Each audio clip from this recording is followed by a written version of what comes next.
Bismillahirrahmanirrahim. Assalamu alaikum, my dear students. Welcome to the channel Upgraded Today. Today we will start the quantitative series. आज के इस lecture में हम, चूंकि ये इंट्रोडक्टरी लेक्चर है, तो जस्ट ओवरव्यू डिस्कस करेंगे, साथ में कुछ क्वेश्चंस या एग्जांपल्स के बारे में भी बात करेंगे। तो क्वांटिटेटिव एबिलिटी के बारे में कि गेट टेस्ट में क्वांटिटेटिव पोर्शन किन चीज़ों पर मुश्तमिल होता है, एटलीस्ट आपको ओवरऑल आइडिया हो जाएगा इस लेक्चर के आखिर में। तो चलिए स्टार्ट करते हैं। What is quantitative ability? तो क्वांटिटेटिव एबिलिटी की यहाँ पे मैंने डिफिनीशन की गेट टेस्ट में, इसमें क्या होता है, basic mathematical skills, understanding elementary mathematical concepts and the ability to reason quantitatively and solve problems in a quantitative setting. अच्छा, इसमें हमारे पास knowledge of arithmetic, algebra, geometry and data analysis, ये चार चीज़ें इसमें से हमारी कवर होती है और क्वेश्चंस इन ही में से आते हैं।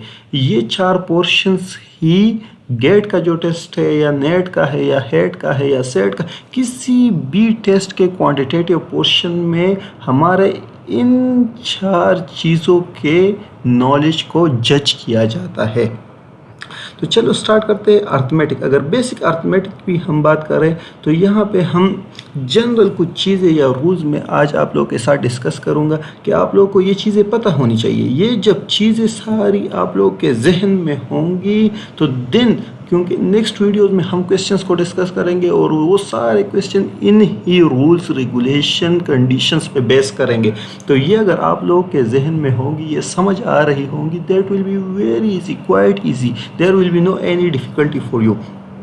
सो these are very simple as well. ये बहुत ही आसान है। आप लोग इसको थोड़ा थोड़ा मेरे साथ जब आगे जाएंगे तो आप लोगों को समझ आएगा कि ये तो बिल्कुल ही हलवा है। अच्छा, the sum of two positive number is always positive, very easy.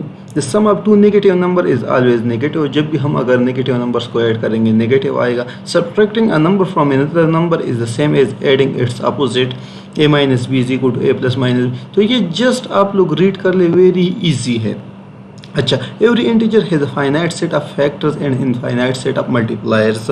Factors या डिवाइजर्स भी हम उसको कह सकते हैं, तो वो फाइनाइट नंबर होगा। फॉर एग्जांपल मेरे पास है 12 नंबर, तो यहाँ पे मैं लिख लेता हूँ 12। तो इसके कुछ डिवाइजर्स होंगे, ये या 3 पे डिवाइड होगा, इस तरह 4 पे डिवाइड होगा, 2 पे डिवाइड होगा, 12 पे डिवाइड हो सकता है। तो दीज आर फाइनाइट नंबर्स। लेकिन इसके मल्टीप्लायर्स कितने होंगे? Infinite set of multipliers. तो इसको जितना भी, फॉर एग्जांपल 12 को मैं मल्टीप्लाइड बाय 1 करूँ तो क्या आएगा, मल्टीप्लाइड बाय 2 करूँ, मल्टीप्लाइड बाय 3 करूँ, तो इससे मीन्स कि ये आगे चलता जाएगा। मल्टीप्लायर्स इसके कितने भी, फॉर एग्जांपल 12 मल्टीप्लाइड बाय 2000 भी अगर मैं करूँ तो उससे भी कोई एक नंबर आएगा। इसी तरह आगे अगर हम चलते जाएंगे तो इसके number of multipliers can be infinite, वो हम काउंट नहीं कर सकते। अच्छा, If a and b are two integers in the following 4 terms are synonyms। अच्छा, ये चार चीज़ें इस तरह हमारे पास कुछ इंग्लिश में क्वेश्चंस आ जाते हैं कि उसको हम इंटरप्रेट करना होता है मैथमेटिकली फॉर्म में। तो मैथमेटिकल में जब भी हम कन्वर्ट करेंगे तो उसको पहले हमने समझना है कि a is divisor of b, तो ये मीन्स कि a is divisor of b, इसका यही मतलब है b और a is divisor of b। ठीक हो गया। इसी तरह a is factor of b, b is divisible by a, b is a multiple of a। तो ये चार चीज़ें क्या है? These are all same.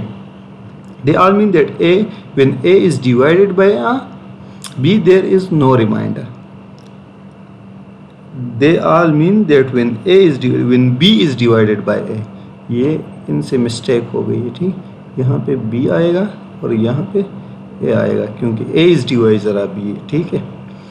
अच्छा, एक्सपोनेंट्स इसमें आ जाते हैं। सबसे पहले क्वांटिटेटिव पोर्शन में क्या होता है? अर्थमेटिक। अर्थमेटिक में ये बेसिक अर्थमेटिक आ गया। इसके बाद फिर हमारे पास एक्सपोनेंट एंड रूट्स आ गए। उसके चंद हमारे पास यही रूल्स है। अगर b power m, b power n है तो b power m plus n, उनके पावर क्या हो जाएंगे? एड अप हो जाएंगे। अगर डिवीजन में है तो वो सब्ट्रैक्ट हो जाएंगे। इसी तरह अगर पावर टू द पावर है तो वो मल्टीप्लाई हो जाएंगे, और अगर दोनों का अलग अलग पावर है तो होल पावर हो सकता है। इसी तरह इसमें इनइक्वलिटीज़ आ जाती है, a greater than b, a equal to b, a less than b। If A greater than B it means A minus B is positive. इस तरह ये बाकी भी आप पढ़ सकते हैं। प्रॉपर्टीज़ ऑफ वन, अगर वन की कुछ प्रॉपर्टीज़ है तो बड़े इजी प्रॉपर्टीज़ है, इसमें कोई भी मुश्किल नहीं है। 1 power n equal to 1, 1 is the smallest positive integer. इस तरह प्रॉपर्टीज़ ऑफ जीरोज़ है, ये भी आप लोग पढ़ लें।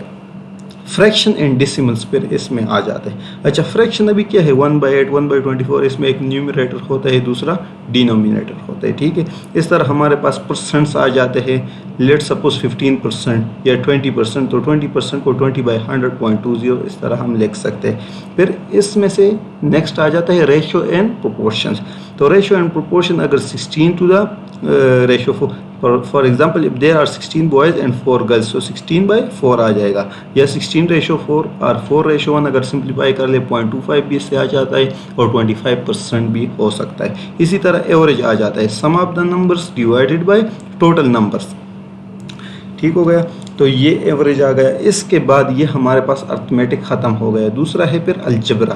अलजबरा के कुछ क्वेश्चंस होते हैं, इसमें से पोलिनोमियल्स भी आ सकते हैं। For example a monomial is any number variable or product of numbers and variables, for example 3 - 4x। ये क्या है, हमारे पास सारे मोनोमियल्स है। अगर हमारे पास इसमें से 2 फैक्टर्स होंगे, each monomial can make a polynomial. Polynomial सब को कहते हैं जिसमें ये मोनोमियल्स आ गए। इसी तरह से बाइनोमियल भी हो सकते हैं और ट्राइनोमियल भी हो सकते हैं, अगर 3 टर्म्स हो 2 टर्म्स हो, इस तरह से। फॉर एग्जांपल ये हमारे पास एक पोलिनोमियल, दूसरा पोलिनोमियल, इन दोनों को अगर हम ऐड कर ले तो ये इस तरह से ऐड हो जाएंगे। अगर सब्ट्रैक्ट करना है सब्ट्रैक्ट भी कर सकते हैं, डिवाइड भी कर सकते हैं, इनको सिंप्लीफाई भी, ये सारी चीज़। इसके अलावा क्वान्टिटेटिव पोर्शन में हमारे पास जो मोस्ट इंपॉर्टेंट है वो वर्ड प्रॉब्लम्स है। वर्ड प्रॉब्लम में हमारे पास जो इंग्लिश में वर्डिंग में एक क्वेश्चन गिवन होता है, तो उस वर्डिंग को हमने कन्वर्ट करना होता है किस में, मैथ्स में, मैथमेटिकल फॉर्म में। फिर उसके बाद अगर हम उसको सॉल्व करेंगे बड़ा ईजी आएगा। अच्छा, तो इसमें ये वाले इंग्लिश वर्ड नहीं है, ये जो टेबल गिवन है इसको आप लोगों ने ज़्यादा गौर से पढ़ना है। ये वाले जितने भी वर्ड्स हैं ना, ये हमेशा क्वेश्चन में इंक्लूडेड होते हैं। क्वेश्चन में जब भी इस तरह के वर्ड्स आएंगे तो उसकी जगह हमने क्या लिखना होगा, कौन सा सिंबल यूज़ करना है, तो अभी समझ लेते हैं। अगर आएगा is, was, will be, had, has, will have, is equal to, is the same as, तो इन सब वर्ड्स का क्या मतलब है, इनकी मीनिंग है इक्वल्स, और इसके लिए सिंबल जो हम यूज़ करेंगे इक्वल यूज़ करेंगे, ठीक हो गया। इस तरह प्लस आएगा, मोर देन आएगा, सम आएगा, इंक्रीज्ड बाय आएगा, added to, exceeds, received, got, older than, farther than. For example कुछ इस तरह से हमारे पास एज रिलेटेड होते हैं, तो उसमें ओल्डर देन आता है, यंगर देन, तो ओल्डर देन के लिए अगर आएगा तो हम क्या यूज़ करेंगे, प्लस। इस तरह ग्रेटर देन, तो ये एडिशन के लिए सारी चीज़ें यूज़ होंगी। नेक्स्ट माइनस अगर आएगा, fewer, less than, difference, decrease by, subtracted from, younger than, give, lost, तो इसके लिए हम सब्ट्रैक्शन और माइनस यूज़ करेंगे, ठीक हो गया। इस तरह times, how many times of, product, multiplied by, तो इन सब के लिए मल्टीप्लिकेशन यूज़ होगा। डिवाइडेड बाय, कोशंट, पर, फॉर, डिवीजन, तो ये हमारे पास डिवीजन के लिए ये वर्ड्स यूज़ होते हैं। इसीलिए ये वर्ड्स पहले आप लोगों के जहन में होनी चाहिए। नेक्स्ट वीडियोज़ में हम यही चीज़ें सारी डिस्कस करेंगे, लेकिन यहाँ से आप लोगों का ओवरव्यू बना होगा, आप लोगों को समझ आ रही होगी, then that will be very much easy for you. इस तरह मोर देन, ग्रेटर देन अगर आएगा तो ये वाला सिंबल यूज़ करेंगे। एटलीस्ट आएगा तो ग्रेटर और इक्वल दोनों यूज़ करेंगे। एट मोस्ट आएगा तो लेस देन, इक्वल, क्योंकि एट मोस्ट के लिए ये वाला यूज़ होता है, एटलीस्ट के लिए वो। इस तरह फ्यूअर देन, लेस देन के लिए ये लेस इक्वलिटी यूज़ होगी। व्हाट, हाउ मेनी, एक्सेट्रा, तो ये एक तरह से वेरिएबल या अननोन क्वांटिटी के लिए यूज़ होता है। For example X, Y, Z, कोई भी चीज़ यूज़। यहाँ पे कुछ एग्जांपल है, the sum of 5 and sum number is 13, तो सम यहाँ पे आया हुआ है, ठीक हो गया। तो सम हमने पहले देखा कि यहाँ पे इसकी जगह हम क्या यूज़ करेंगे, एडिशन, ठीक हो गया। तो सम ऑफ 5, तो 5 हमने लिख लिया और फिर एडिशन का सिंबल आ गया। फिर एंड सम नंबर, तो सम नंबर की जगह मैंने x लिख लिया इक्वल टू 13, ठीक हो गया। Javed was 2 years younger than Salim, younger than Salim means कि सलीम -2, 2 years यंगर है, तो s -2 इक्वल टू जावेद, ठीक हो गया। तो इस तरह से हमने ये मैथमेटिकल फॉर्म बनाना होगा और इन वर्ड्स को देख के। Bilal has at most R 10,000, तो एट मोस्ट का हमने क्या सिंबल यहाँ पे यूज़ किया था, एट मोस्ट के लिए लेस आर इक्वल, तो लेस आर इक्वल इसके लिए आएगा कि इसके पास ज़्यादा से ज़्यादा 10,000 रुपीज़ हो सकते हैं। The product of 2 and a number exceeds that number by 5, so the product of 2 and a number.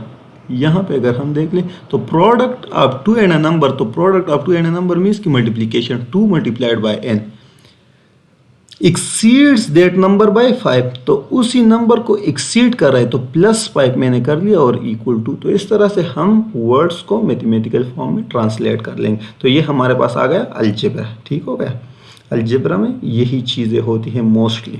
इससे पहले अर्थमेटिक हमने देख लिया, फिर उसके बाद हमने अलजेब्रा देख लिया। अलजेब्रा के बाद हमारे पास फिर ज्योमेट्री से भी कुछ क्वेश्चंस आ जाते हैं। जिस तरह हम अगर देख ले तो एंगल क्या है कि दो लाइंस या दो लाइन सेगमेंट्स, इनके बीच में से जो हमारे पास बनता है उसको हम एंगल कहते हैं। इसकी डिफिनीशन यहाँ पर गिवन है। इस तरह ये वाला जो इंटरसेक्शन पॉइंट है इसको हम वर्टेक्स कहते हैं। अगर हमारे पास 90 डिग्री का एंगल है तो उसको हम राइट एंगल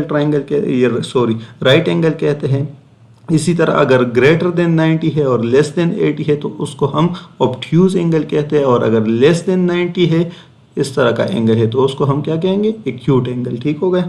इस तरह if 2 or more angles combine together to form a straight line, अगर स्ट्रेट लाइन बना रहा है इस तरह से। ठीक हो गया। The sum of their measures is 80, तो उन सब को अगर हम ऐड करेंगे वो 180 के इक्वल आएगा। इस तरह sum of all the measures of all the angles around a point, अगर एक पॉइंट है उसके अराउंड जितने भी एंगल है तो उनकी समेशन कितनी आएगी, वो होगी 360 के इक्वल।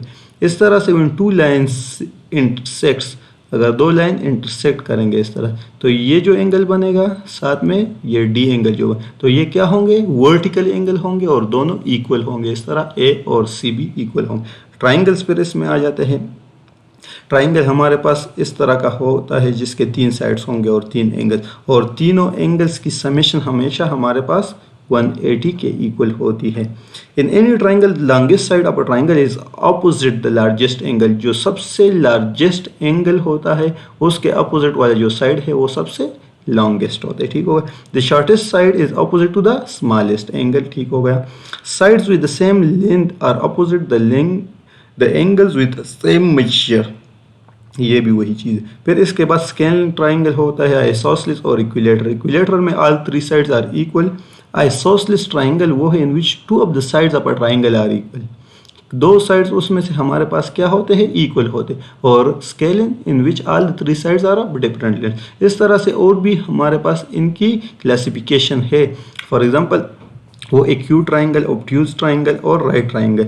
अगर एक उसमें से एंगल क्या है, वन राइट एंगल है तो उसको राइट ट्राइंगल कहेंगे या राइट एंगल ट्राइंगल।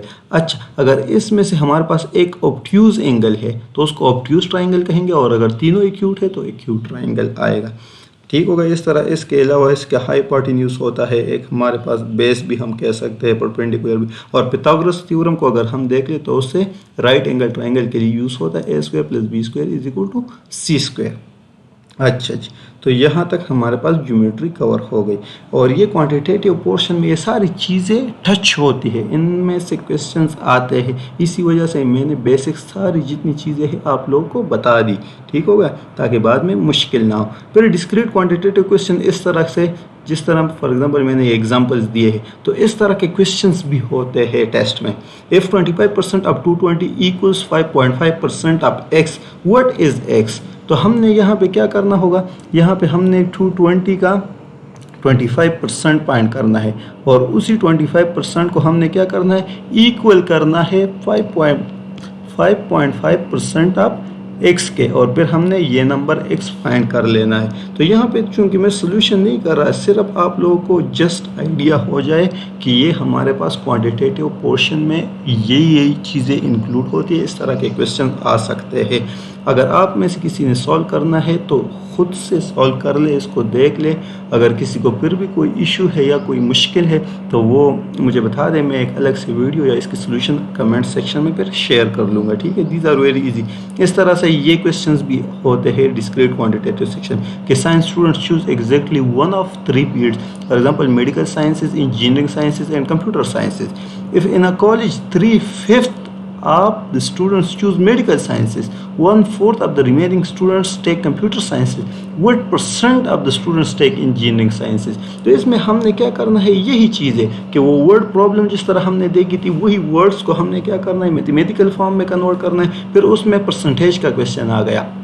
जो हमने बेसिक अर्थमेटिक्स के बाद वाले में देखा था, ठीक है, अर्थमेटिक्स में आ गए तो वो हमने क्या कर लेना है, वो चीज़ बना के उसको सॉल्व करके यहाँ पे हमारे पास सोल्यूशन आ जाता है। इफ़ समवन इज़ इंटरेस्टेड ही और शी कैन सॉल्व, और अगर कोई इशू है तो फिर मुझसे कांटेक्ट कर सकते हैं। इस तरह से ये वाले क्वेश्चन भी डिस्क्रीट क्वांटिटेटिव सेक्शन में आ जाते हैं। अच्छा, अभी लास्ट में मैं आज आप लोगों को एक शॉर्टकट बताने वाला हूँ। ऐसे शॉर्टकट तो मैं बताता नहीं, लेकिन और होना भी नहीं चाहिए। मैं यही चाहता हूँ ना कि जितने भी स्टूडेंट्स हैं वो चीज़ों को सीखे और शॉर्टकट्स पे कभी ना जाए, हमेशा ही एग्जैक्ट सॉल्यूशन की तरफ आए, उसको समझे, उसको सीख। लेकिन ज़्यादातर क्वेश्चंस फिर भी यही कहते हैं कि हमारे पास टाइम नहीं होता, मुझे शॉर्टकट पता है, हमारे लिए शॉर्टकट चाहिए। तो यहाँ पे चलो मैं आप लोगों को आज एक वैसे ही ये वैसे आप लोगों ने हमेशा के लिए नहीं ट्राई करना, लेकिन अगर आप लोगों को कोई मसला आ रहा है या टाइम का इशू है या कोई भी इस तरह कॉन्स्टेंट है तो आप इसको for the time being apply कर सकते हैं। अच्छा, तो अगर स्क्वायर रूट हमने फाइंड करना है, square root of a number, ठीक हो गया, और हमारे पास जो नंबर है फॉर एग्जांपल 4 डिजिट्स पे वो मुश्तमिल है, ठीक हो गया। यहाँ पे मैं बता रहा हूँ 1 2 3 4 इस तरह का कोई नंबर है, 2 5 6, ठीक हो गया, इस तरह का कोई नंबर, और इसका हमने क्या फाइंड करना है, स्क्वायर रूट फाइंड करना है।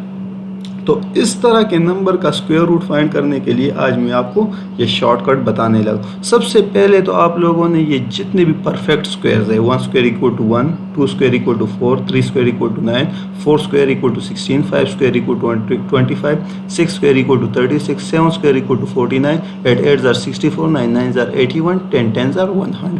तो ये तो एटलीस्ट सबको मेमोराइज हो जानी चाहिए और ये ऑलमोस्ट सबको याद होती भी है, ठीक हो गया। अच्छा, अभी अगर ये वाला नंबर लेट्स सपोज 6241, इसका मैंने स्क्वायर रूट फाइंड करना है तो कैसे फाइंड करूँगा, ये 4 नंबर पे मुश्तमिल है, तो इसके मैंने सबसे पहले क्या करना है, पहले 2 डिजिट ले लेने हैं। पहले 2 डिजिट्स कौन से है, 6 और 2, ठीक हो गया। तो 6 और 2 जब मैं ले लेता हूँ तो यहाँ पे अभी मैं देखूँगा कि 6 और 2 62 एक नंबर आ गया। अभी 62 कहाँ पे लाई कर रहा है, यहाँ पे अगर मैं देख लूँ तो 62 कहाँ पे आ रहा है, यहाँ पे 49 और 64 के बीच में से, ठीक हो गया। 49 और 64 के बीच में से 62 आ रहा है। इट मीन्स कि ये 7 का स्क्वायर है, 8 का स्क्वायर है। तो अब ये जो हमारे पास नंबर गिवन है 6241, ये क्या होगा, या तो 70 या तो 80 के बीच में से कोई नंबर है, उसका ही स्क्वायर होगा, ठीक हो गया। यहाँ से मुझे इतना क्लू मिल गया। कैसे मिलता है, सबसे पहले मैंने पहले 2 नंबर सेलेक्ट कर लिए जो थे 62, फिर उसको मैंने देखा कि वो कहाँ पे लाई कर रहा है, जहाँ पे लाई कर रहा है तो उसके अगेंस्ट मैंने देख लिए, तो मैंने यहाँ पे ये डिसाइड कर लिया कि ये 60 और 80 के बीच में से कोई नंबर है जिसका स्क्वायर होगा, ठीक हो गया। अच्छा जी, अभी 70 और 80 के बीच में कौन सा नंबर होगा, तो मैंने आना है लास्ट नंबर पे, सबसे लास्ट नंबर पे। लास्ट नंबर इसका क्या है, 1।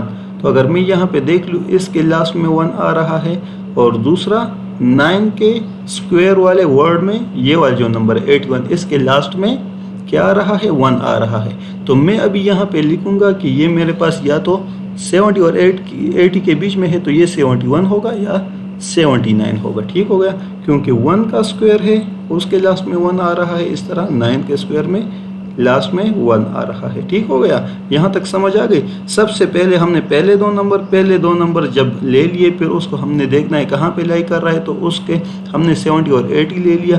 फिर हमने उसके लास्ट वर्ड को देखा, लास्ट जो नंबर था, तो उसके अगेंस्ट हमने ये डिसाइड कर लिया कि या 71 का स्क्वायर होगा या 79 का स्क्वायर होगा। तो अभी यहाँ तक जब हम आ गए ना, इससे आगे आप लोगों ने खुद थोड़ा सा इसको कैलकुलेट करना होगा, सॉल्व करना होगा कि क्या ये 71 का स्क्वायर है या 79 का स्क्वायर है। तो यहाँ पे जब हम अगर देख लेना तो या तो ये 71 का स्क्वायर आएगा या 79 का। तो 71 का जब हमने स्क्वायर ले लिया वो क्या आ रहा है, 5041, लेकिन ये हमारे पास क्या है, 6241 है, ठीक हो गया। 6241 है तो ये 79 का ही स्क्वायर होगा। 71 का स्क्वायर चूंकि चेंज आ रहा है इसी वजह से ये 79 का स्क्वायर होगा। सो द आंसर इज 79, ठीक हो गया। इस तरह से दूसरा भी अगर हम एग्जांपल देख ले 7569, तो पहले दो नंबर जब हमने ले लिए 75 और 69, ठीक हो गया।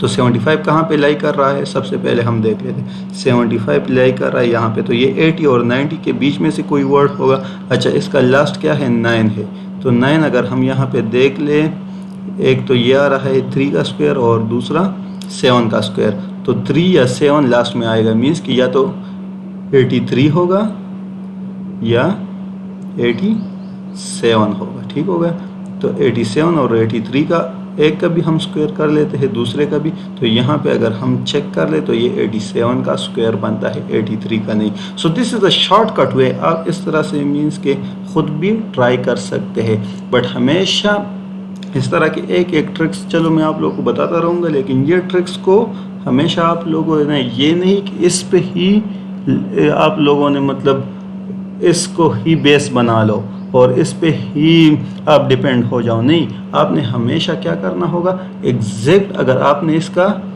For example square root find करना है तो एग्जैक्ट जो तरीका है उसी तरीके से इसका फॉर एग्जांपल हम क्या कर लेंगे, स्क्वायर रूट फाइंड कर लेंगे या किसी नंबर का स्क्वायर ले लेंगे। तो हेड एंड ट्रायल मेथड पे थोड़ा थोड़ा करके इसके सोल्यूशन पे चले जाएंगे और ये वैसे हमारे लिए बड़ा इजी होगा। लेकिन ये चूँकि शॉर्टकट वे है तो इसको भी आप लोग यूज़ कर सकते हैं। So this was all about today. In next videos we will discuss all the past papers questions which are from the quantitative section. तो क्वांटिटेटिव सेक्शंस में जो रिसेंट जितने भी टेस्ट्स में से क्वेश्चंस आए हुए उनके एग्जैक्ट सॉल्यूशन डिटेल में हम डिस्कस करेंगे। तो नेक्स्ट वीडियोस तक मुझे इजाज़त दे दिए। अल्लाह हाफिज़ एंड थैंक यू।